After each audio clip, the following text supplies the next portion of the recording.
Welcome to the No BS Short-Term Rental Podcast, an unfiltered look into the global vacation and short-term rental industry. I'm Mateo Bradford. And I'm John Stokinger. And this is our podcast. We bring the right people to the table at the right time, giving you an inside view and take on the short-term rental industry like no other podcast can. Morning, Mateo. How are you? Fantastic. Another week? Questions? No, I'm just kidding. Good morning, John. And every time I start off the same way. I gotta mix it up a little bit. Not a good morning, Mateo. How are you? I'll mix it up. What if it's the afternoon? What if it's the evening? We just don't know. No, we record at 10 a.m. Eastern time. I mean, it's pretty. The interesting thing, and we'll go ahead and introduce here. Well, we're a little off kilter, and that's great. Let's introduce our guest right off the get-go. We have a very interesting guest who is not necessarily in most of our audiences. Probably that you might see him on LinkedIn, but not necessarily a short-term rental focused.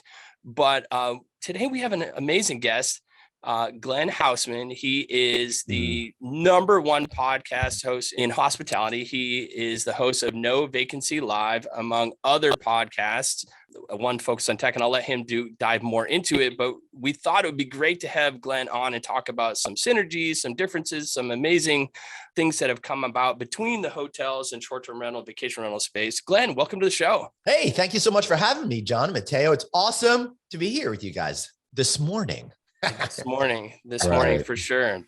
We usually go ahead and we start off the show talking a little bit about our guests past and their story. You know, you and I met probably 3.5, almost 4 years ago now, if I remember. And we were just talking. It was like 10 or 11 months before lockdowns started. I feel like it was April of 19. Yeah, so it was in Puerto Rico. We were at a CHPA conference, a CHIPA conference, and you you interviewed me, and I was working for a company called True Place at the time. Right. And you interviewed me, and I was nervous, and I was sweating, and it was like one of my first speaking. Sounds like every one of my podcasts. And it was interesting because you brought what I thought was interesting about it is you were so animated and you were so energetic in how you came across on video, but also audio was really, it was pointed and it was direct, and it was, there was a lots of what's the word I'm trying to look for, your verbal. I hate verbal effluvium a little too much. I can't stand it. You got to be succinct. You got to make your point. You got to get people to listen. That's me. Sounds like I suffer from that too. Well, don't we all? You should hear my family talking about me at dinner time. The interesting thing is, I was impressed with you in your poise and the lack and in my lack of poise or my lack of experience in public speaking, and really. And that was a year or so before even Mateo and I started talking about, hey, we really want to go ahead and do this. We really want to go ahead and do a podcast. And obviously we're part of the Hospitality FM family, which is, going all in on audio. Will Slickers and what he's doing there. We joined that network and we've seen great results. But let's talk about your journey. I mean, that's why let's talk about No Vacancy. Let's talk about, your focus on hospitality. How did you get from to where you are today? I mean, I'd love to hear some numbers too, because I look at our numbers and I'm like, sure. I got some numbers for you. 73, 197. How about that? Those are good numbers. I also like 18 because I was born on the 18th. But yeah, I know exactly what you're talking about there, what you're getting at. I started my No Vacancy with Glenn Haussman audio only podcast about 6 years ago. Just about 6 years ago, give or take a month. And since then, so much has changed. In March of 2020, when the COVID crisis began, I stopped doing a weekly audio only show. And what I liked about that, it was just broken into 2 segments. One was a long form interview. The other was a shorter form news kind of focused type of thing with some ad breaks in the middle. But when COVID started, I had access to LinkedIn Live for do video. And we just started going on every single day. I started doing that alone at first. And then I started doing something with Anthony Melcuri. You guys out there might know him as the host of Hotel Impossible. At the time, we were doing a audio only podcast called Checking In with Anthony and Glenn. So it was only natural for him to come on. And we just started going on every single day for an hour and a half, whatever it would be, to just try to figure out how we could all get through this together. So things changed. And now we wound up doing a show 4 days a week that's live on video at noon Eastern time. We do a Friday night show, myself and my co-host Craig Sullivan and my producer Dave, called Friday Night Audit, cocktails and hopefully some laughs in there as well. We do a hotel design podcast, and we're just about to relaunch our hotel tech podcast. So it's exciting to see the industry coming back. And it's great that we were invited into everybody's homes during such a critical period in time.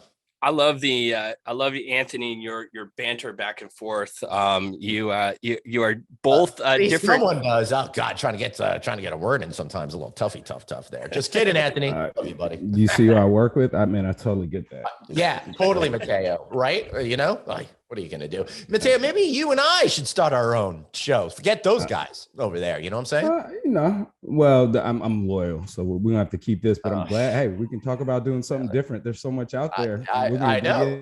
I like where you're going with this. We'll have a conversation. Like my heart just did some pitter patters. Like, you know, the loyalty. Yeah, I love that. John, to be fair though, we're gonna create a show called the All BS Podcast. So it'll be very different than what you're doing.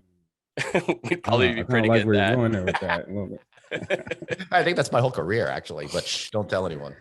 So, I mean, you saw a resurgence, or not necessarily a resurgence, but at the beginning of COVID or the lockdown and things happened, you changed, you pivoted, like a ton of people did, like business had to do, like hotels.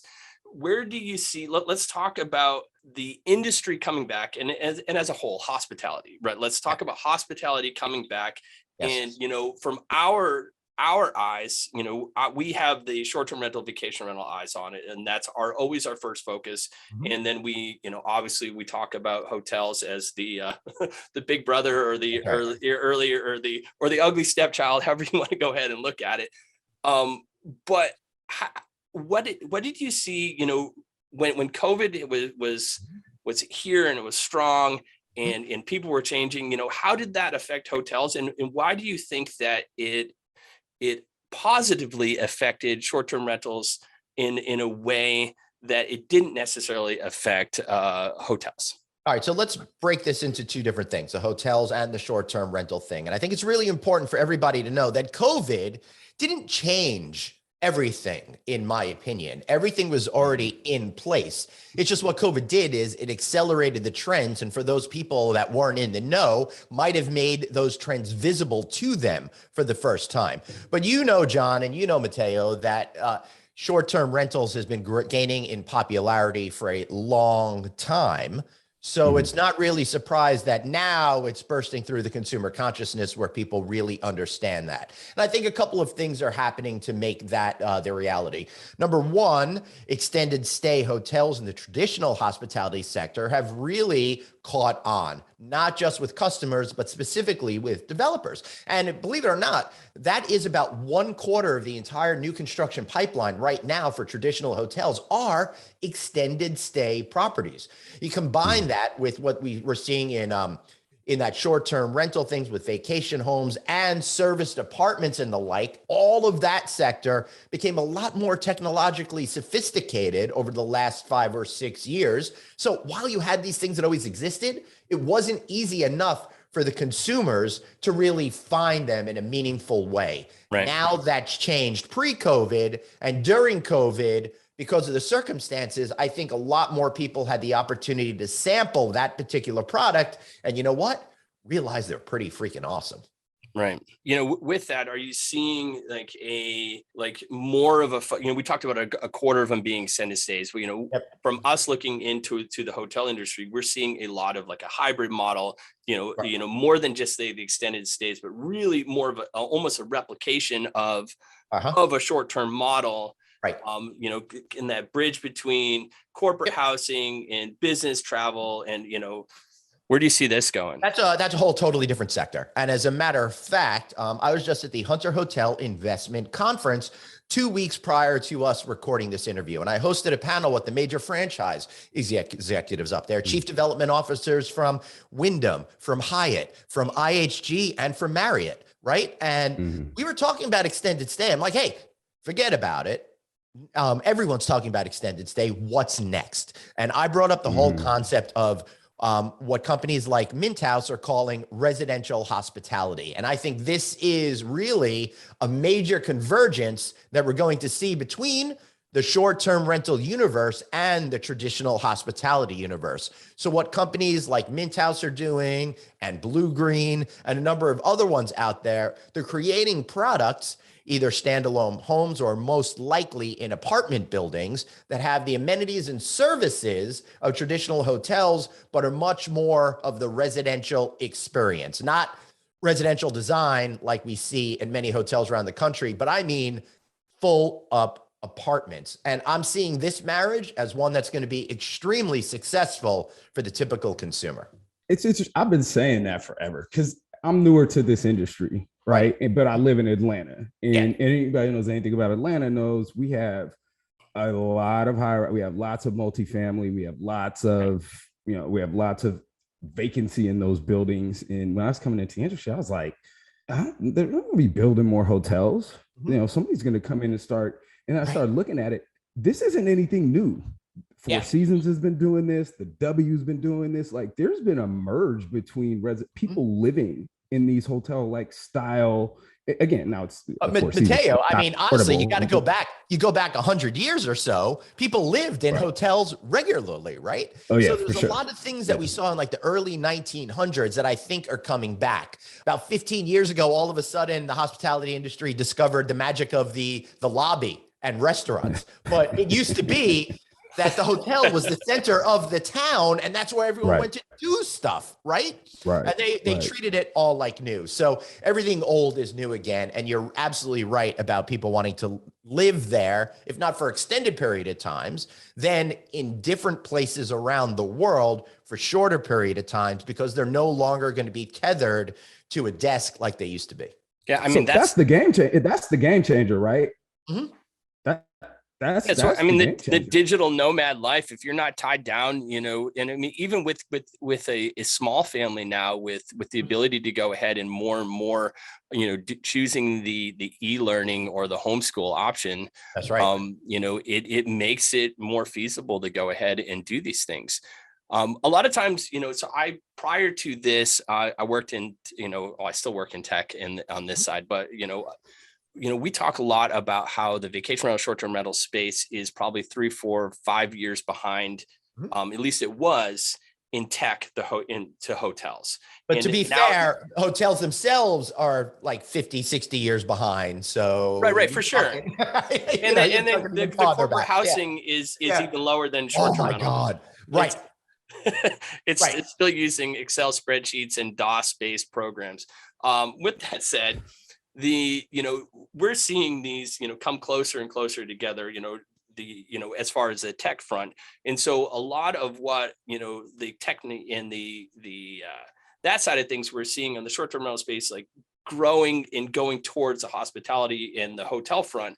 What do you think what are the big takeaways that hotels took from the short-term rentals in outside of obviously residential hospitality as a focus? What are different things that the hotel front has pulled from the vacation rental sector that are like big things moving forward?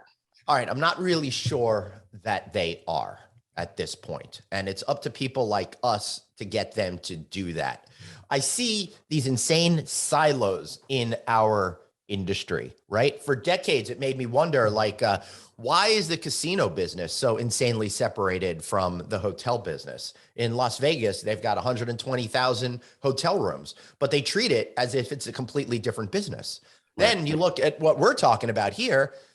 If I was at that Hunter Hotel Investment Conference 2 weeks ago and I started talking about corporate housing, nobody would know anything about that sector. It seems it's so separate, it's so different that we can't even relate to it generally speaking, in the hospitality industry. So we all need to do a better job at taking the right lessons from it. The one lessons that I do think we're taking from it now are, oh, people want to stay a little bit longer. Let's go all in on this extended stay concept, right? Which, you know, you look at Home2 Suites by Hilton, one of the fastest brands to make it to 500 hotels open, started in 2011. So that trend is already old. It's time for us to start thinking about the new stuff. And that's where these residential hospitality companies, I think, are going to come in and really create an interesting disruption that's both going to engage non-traditional hotel industry investors while also capturing the attention of some of the people that do traditional hotel development today. It's interesting because, it's adoption, right? Like it's the adoption of what's out there. Like we were just talking about things that aren't new, that are resurfacing again, but industries in mass. Take a look at hospitality. And like one of the first things I was going to ask you on this, that's like, when will we ever see this united front of hospitality that is all encompassing, right? Like this kind of ecosystem, but industry is always behind the 8 ball. And it's typically because people haven't figured out certain ways to monetize things or to see if things are going to last or if it makes sense. But to me, the winner will be whoever can maximize the ability of the asset, whoever's agile enough to be able to get it all right at the end of the day. So, and who's in position to do that? Do you see people at Hunter were people talking about those things? Because it's interesting. I'm having conversations about people like that in the background. And John knows, like the only ones that I've seen that have really been able to kind of in the hotel space be agile enough to pivot like that is the boutiques. And they're typically because you have people with short-term experience working with people who have hotel experience, and they've come together and created these really cool and really what we're like, oh, this is so forward. Well, this is so great. I think, Teo, I think the thing that we're looking at here is the difference between, some old money and new money. Like, look at these amazing hospitality brands. I mean, these hotel brands that have been around forever, and they've built a legacy, and they are, and obviously Glenn can list them off really quickly, and I'm going to struggle doing it. But, these brands are, we know them. We've seen their commercials forever. They've been around for hundreds of years. And whereas the short-term space, you have some small, you have some large brands, but they're few and far between. And we talk a lot about branding on this show. And, Sonder's not a household name yet, for example. Right, for sure. But in Vacasa, if we look at Vacasa, that's the biggest brand in the short-term rental space. Right. But, who's going to actually do it right? And it's still new money. Overall, it's new. It's not as established in the framework of America where these hotels have been. And so, there's bureaucratic, there's lots of different things behind the scenes that they just ran like the mob. And again, it's a change in culture too. And so being a culture podcast, we got to talk about that. Right. Brands set the tone. And because there weren't choices, people were like, oh, well, yeah, we're going to go stay here, or we're going to stay there. This is what you had to deal with. Right. Now, everyone's scrambling and going the other way and like, oh, shit, what do the guests want? What can we provide? What can we do? And you see it all the way from the cheesy knee-jerk reactions to the very well thought through, very well executed, smaller establishments. But we will see the brands rising. Vacasa's got big boy commercials, right? We saw that. We talked about it. They're Super Bowl commercials. Booking and all these other companies now, Super Bowl commersions, new money, newer money. Well, I mean, it's there. I mean, obviously, look at Hopper. Hopper's got a Ooh, good shameless plug. I like it. Go for it. Yeah, always. Get used to it. It's coming.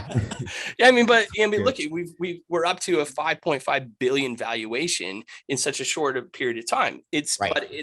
But overall, that's a hospitality brand. That's an OT. We're not just the short-term rental space, and we're jumping in. Fair, backed by who? Like, who do you have relationships within that space? Capital One. Look at Hopper. I mean, Capital One is our biggest, biggest flex. But obviously, and that's a small portion of it.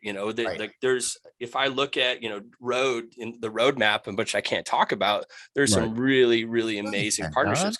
No, I know. Next time, off the cuff. But it's so there is money getting injected into the space, and, companies, again, shameless plug, seeing, what's going on in the short-term rental side of it and saying, oh shit, we need to get there. We need to be there yesterday, because they know that it's a market share that they need to go ahead and grab. Right. And on my side of the business, the traditional hotel business, they aren't quite there yet. You see, like Choice Hotels, for example, started to do some vacation home rentals. I think Marriott does that as well. They're moving in that direction, but they're not doing it in a well thought out, meaningful way yet. They understand there's opportunity there. They just don't yet know what that opportunity is and how to capitalize on it. And soon enough, they'll get there. Right now, they're still 5 years behind with getting all cuckoo for Cocoa Puffs over extended stay, when they should be going already onto the next thing, the next two things that are going to be out there. I mean, to be fair, fear. That's a knee jerk, because they're playing from behind, right? They're like, we got to get on this. But isn't that shame on them? They have all the resources to be forward thinking and trend setting. Where is that disconnect? Like at the end of the line, like, how does that, you know what I'm saying? Because it's not like it's just a business run by old. I mean, the infrastructure is old, but I know lots of young forward thinking people that leave those environments and go do amazing things. And that's why you see smaller companies, newer companies coming on the scene that probably will get bought up at some point by the large hospitality companies. The problem with the major hospitality companies, and this is not a slight against hospitality companies, I think a lot of cases it has to do with large companies that have been around for a while. You have all of this very specific momentum, but you can't just stop it and turn. Their whole business, the major hotel companies, is based on selling franchises for their brands and charging vendors a lot of money to sell to those owners and go to their annual conferences for their trade shows, and taking money for marketing fees and stuff like that. Plus probably some other stuff that's not top of my head right now. But so they're so entrenched in that they're not necessarily paying attention to what that next thing is and how they should be able to capitalize on it. What I'm seeing right now with the short-term rental business, with both standalone houses and apartments, is absolutely phenomenal. And I can't believe the major hotel companies, well, I can believe it, are not getting in it in a meaningful way yet. They're missing out on great opportunity. I mean, I know a lot of really smart men and women that are leaving the regular hospitality business and going over to these companies now. To be fair, Marriott Homes and Villas is crushing it. They're doing, they came in and they're, they took that Marriott brand, and they're doing what they're doing with Homes and Villas isn't necessarily, what everyone's doing it, but, these property management companies are seeing a decent ROI with that partnership, right? And looking at, like, even the contract that they're signing is pretty stringent. It's like, it's not like an easy, like, there's so lots of different, some heavy wording in there, and there's lots of concessions to go ahead and partner with, Homes and Villas. And with that said, they're still doing it because they recognize the brand. They recognize the closed user group you're going ahead and getting with the focus on that inventory that you might not be getting directly through your Airbnbs and your Vrbo's and all these other, channels. Yeah, because people that go to Airbnb are already open to that particular type of product, where folks that are Marriott Bonvoy members may not have been exposed to that yet. So it's a great opportunity for them to reach out to their active member base for those types of products, for sure. And they learned, right? They saw what Hilton did with Oasis. Because what I think Marriott did and is doing very well is they took their time and they built their path, right? They built their path, which was going to be successful. How do we take Bonvoy, plug this in, and make this an asset, right? Because now we have this generation of travelers that, if they can plug points into not just hotels, like, awesome, they'll do it. Great job. And being able to see that and not do it in a way that it didn't seem as knee jerk as everyone else is like, oh, we got to hurry up and get in this before it's too late. They hit their time, they built it out. It's not perfect. They're still building it. They're perfecting it, and it's working, right? From all intents, from everything we can see, it's working. It's working well, and there's value in it. So, it goes back to what we were just talking about. Like, how can the traditional old money play in the space and play well? Well, we got one example, and we'll see where it goes. Hey, Glenn, I got a question for you. from your perspective, what as an industry, as in our vertical, the short-term rental vacation rental vertical, what are we doing great and what do we suck at? Like, what do we need a lot of work on? In terms of short-term rental, you said? Yeah. I think you guys are doing great with the technology aspect of it so far. Generally speaking, you're ahead of the traditional hospitality industry, right? A lot of the major hotel companies are still stuck with legacy systems and stuff. I feel generally speaking, there's a younger mindset with folks in the short-term rental business.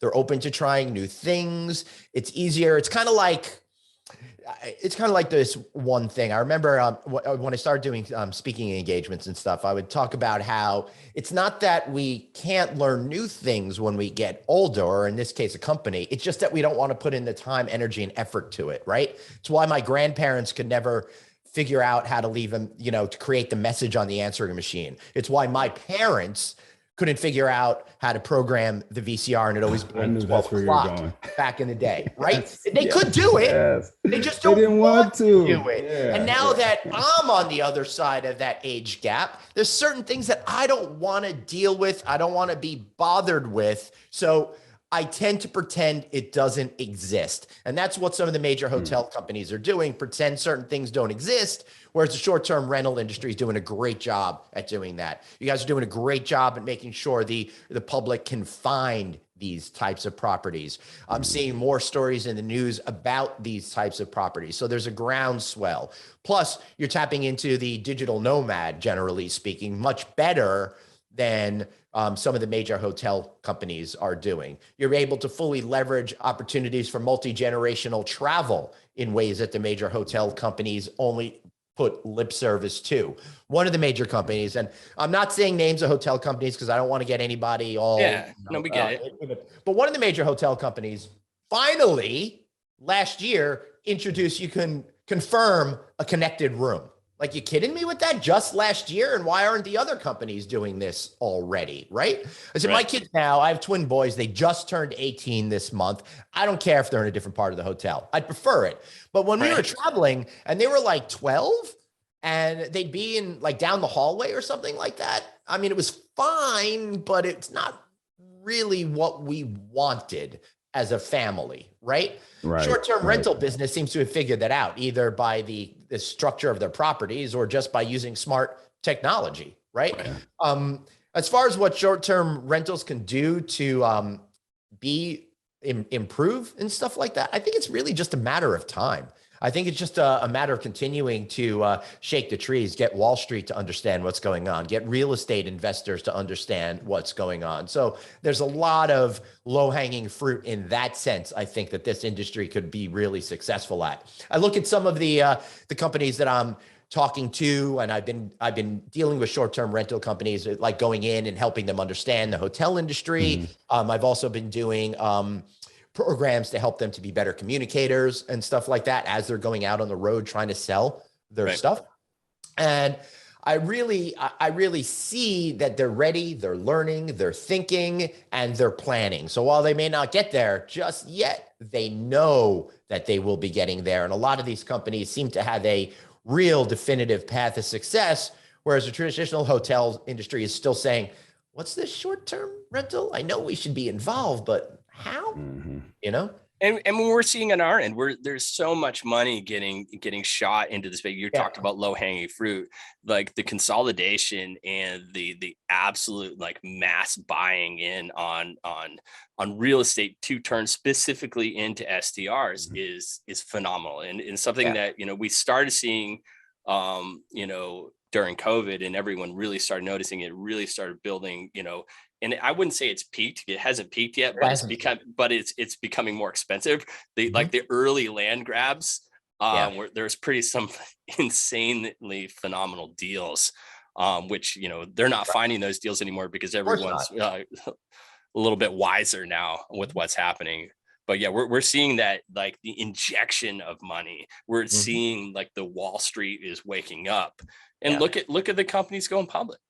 I mean, Airbnb went public. Obviously, Vacasa went public, and like there's lots of money. And, I mean, who just went public 2 weeks ago? Was it Sonder? That was a couple of months ago. Yeah. but it's insane. Mm-hmm. What's new for Glenn? Like, you listed about, 5 different projects you're doing, right now. And, and we appreciate you chatting about the short-term rental space and, and sure. I love it. But where is Glenn going? What are you doing? What are your plans?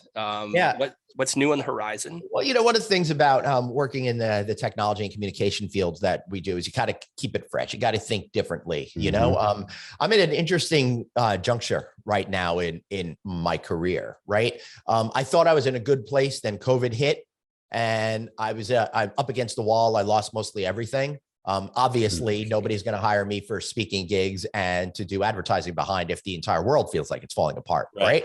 So I struggled a lot for the first few months after COVID, but coming out at the other end of it, I don't know how, but now seem to be in a much better position than I ever have been before. The universe is smiling on me right now. I think because I put out a lot of good positive energy during the worst time and in our collective business lives and personal lives that people recognized what Anthony and I have been doing over the last couple of years. And now I'm in this unique position of having to be able to leverage this opportunity. So figuring out, am I going to F it up or am I going to really be able to turn into success? So my next phase is I really need to get back in there and do more consulting with companies behind the scenes. I help them understand the hospitality business while also I'm able to provide that skill set for speaking and communication. But I also love being on stage more than anything. And I'm looking to amp up and ramp up the amount of speaking gigs I do. Next month, I'll be speaking for Choice Hotels in Vegas. I'll be doing something for IHG Hotels in Vegas as well. And Anthony and I are doing a big luncheon for SCAL USA, which is a tourism leadership association, which are giving us a tourism leadership award for all of the work that we did during the COVID crisis. So it's going to be a busy month. Oh, and I'm also doing a speaking gig with HSMAI in May as well, Hospitality Sales and Marketing Association. So I really want to focus more on helping people in person with thought leadership and getting them to understand all of the details and nuances and things that I've picked up over my near 30 years now. Loving this business more than anything. So if I could do that, then I'll be happy. Like, for example, I know you're publishing this week. Next week, we're going to be at AHOA, the Asian American Hotel Owners Annual Conference in Baltimore, where we're the official podcast of AHOACon 22. So I'm excited to be broadcasting live from there as well. That's awesome. Nice. Yeah, that's congratulations. Yeah. When Mateo and I started this thing, this is episode 48. Nice. We've been doing it less than a year. Well, this month, it's April. This is our anniversary month. So, congratulations. We didn't know what to expect. We knew that we had had something different. We knew we didn't want to come and do tips and tricks. We knew we wanted to focus on news and culture and really kind of, the framework, the fabric of the industry. And it's been successful. Talk about how many podcast episodes have you produced? That's No Vacancy Live. The day that you release this will be episode 613 of that series. I've done 54 of the Friday night audit shows. We just relaunched our hotel design podcast. That was monthly. I've done probably about 25 of those, but we talked to the top designers in the entire world. For example, we just did a show with Paul Steelman, who's designed your favorite casino resort, whatever one that might be. He probably had something to do with it. That's insane. So we get to talk to a lot of great people. I'm looking forward to relaunching our tech podcast because we're going to be talking to those investors, those very high level people that are actually making the big changes in the industry. Right. So a lot of really cool stuff with the number of shows that we've done. And we're just going to keep on chugging away with 4 new No Vacancies a week, 1 new Friday night audit every Friday. That's insane. I couldn't imagine doing 4. I mean, but this is again, our today, this is our side gig. So it's, Mateo and I talked about this a lot. This is like one of the highlights of our week, if not the highlight. Like, we love these conversations. I know in the year that we've been interviewing, the people that I've met that I've never actually had a I might have met them, a colleague of mine, we might have had some surface conversations, but to actually dive deep and get to know people a little bit better. And then the next time you see them, that relationship's tighter, man, it's invaluable. It's amazing. It is. And, we do a show for an hour every day, and we really get in depth with people. Now, I know internet culture and stuff like that, it's hard to digest an hour of content every day, but hopefully people are, our audio feed does great, because I know people are listening to it while they're commuting, walking the dog, exercising, all of that kind of stuff. But I like to keep it on video as well, because we can see each other, right? Yeah. As we're recording this, we're looking at each other. It makes it a little bit more impactful, a little bit more real. And I think because of it, people reveal a little bit more than they expected to, or maybe it's just because Anthony and I are so darn charming. Yeah, truly, that's where I was going with it. Charming.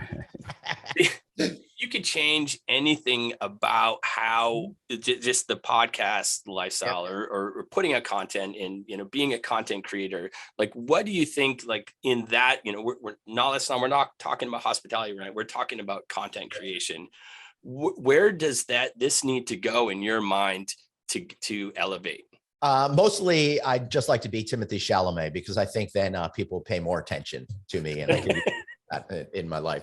I don't know exactly where this is all going, honestly. That's the whole thing about the future. You just kind of take your best guess and take an opportunity, see if it works. And if it doesn't work, fail gracefully and try to do something else, right? Yeah. In our universe, we seem to be fortunate enough to forget all of those failures, and we only see each other's successes for the most part. So try things. I like to do different stuff, see what works, what doesn't work, what feels right for me as a human being and as a professional communicator. So again, in the future, I just want to get back on stage as much as possible. I miss the energy of being in the room with people. So that I've been going to a lot of events, but the speaking gig thing is just now starting to really pick up. But there's nothing to me that I like more than being on stage at a major hotel industry event with over 1,000 people in the audience, and that they're listening to you. That to me is the highest high. And if there's anything I can do to catch that buzz, that feeling, that's what I'm looking for in my career. And hey, if I happen to make some money off of it too, not a bad thing. Well, it's kind of necessary in today's day and age, but I found though, I mean, generally speaking, for me, I found it more important to do what I was passionate about. And I figured the money would always work itself out, and it always has. So if you don't know what you're doing in your life, figure out really what it is you love. Do that as passionately and as hard as you freaking possibly can, and you will make money at it. I mean, it's interesting because that's what, Matteo and I, when we started talking about sponsorships, and we said, we're not going to go ahead and we're looking forward to some amazing sponsorships. With that said, we're not going to change who we are. We're not going to change how we go ahead and put this podcast out. If we want to say fuck shit, whatever, we can go ahead and do that. And a sponsorship isn't going to go ahead and we'd rather make zero money as opposed to changing the format and who we are and how we want to go ahead and communicate with our audience. Right. You should never, ever, ever go against the true nature of yourself. You will never be happy. You will be filled with regrets, and you won't be as successful. Say that again. Right. I wish we could put asterisk on the screen and rewind and listen to that again. No, that's spot on.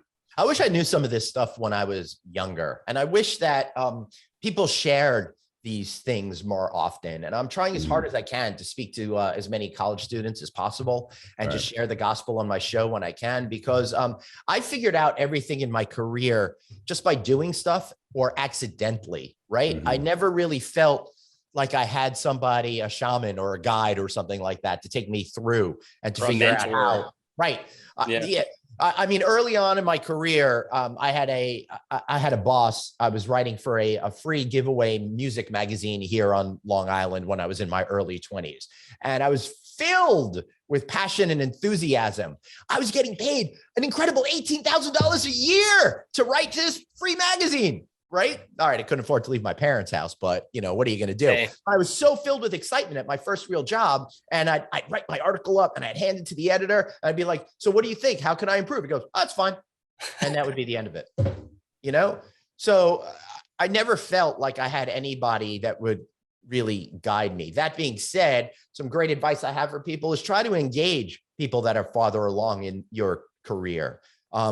They want to help you if you ask them. So many people are shy about that and say, oh, they won't want to take time, then I'll owe them whatever. Honestly, if you get help with somebody by asking them, they're going to put more effort into it because they want to see themselves succeed through you as much as you want to succeed for yourself. So it's almost like get people to help you. They'll wind up actually helping you and feel they owe you. That's an interesting thought. I never really, I mean, I've seen it time and time again. It's strange. No, and I could definitely see it, looking at my career, especially, if we look at, I've had a really interesting career, but leading up to the hospitality space, we're here in short-term rentals, there's been some amazing bosses, amazing, management on top of me. And then there's been, some that are, you get some great, not every organization you work with, everyone's amazing, and you pull these nuggets here and there, but I don't really think I've had overall like a mentor, right?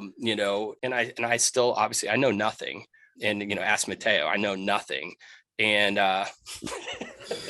but, I'm looking forward to the day, when there's more knowledge and I can go ahead and give back as well, and we give back as much as we can, with different organizations and stuff we're affiliated with and different committees we're on, and, every little thing can help, but, it's exciting.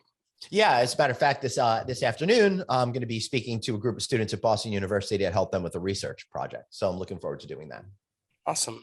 Well, hey, Glenn, thanks so much for joining the pod, man. We really appreciate it. It's been interesting to kind of look at both sides of things. And I'd love to chat with you and, in 6 months and a year and kind of see how things have changed. I'd love to see how our two verticals come together. I would love to see if we were to talk to you in a year and to see that these verticals are closer together and there's more synergies and we're actually working together on certain things. And I mean, obviously we're not going to work together on everything, but I'd love to see that. I would love to as well. So let's get back together here in a year and complain about how that hasn't happened yet and why the industry still can't get their act together to do that. That's probably a really good foresight. Thanks, Glenn. Appreciate you. Thanks, guys. Appreciate you. Thanks for having me.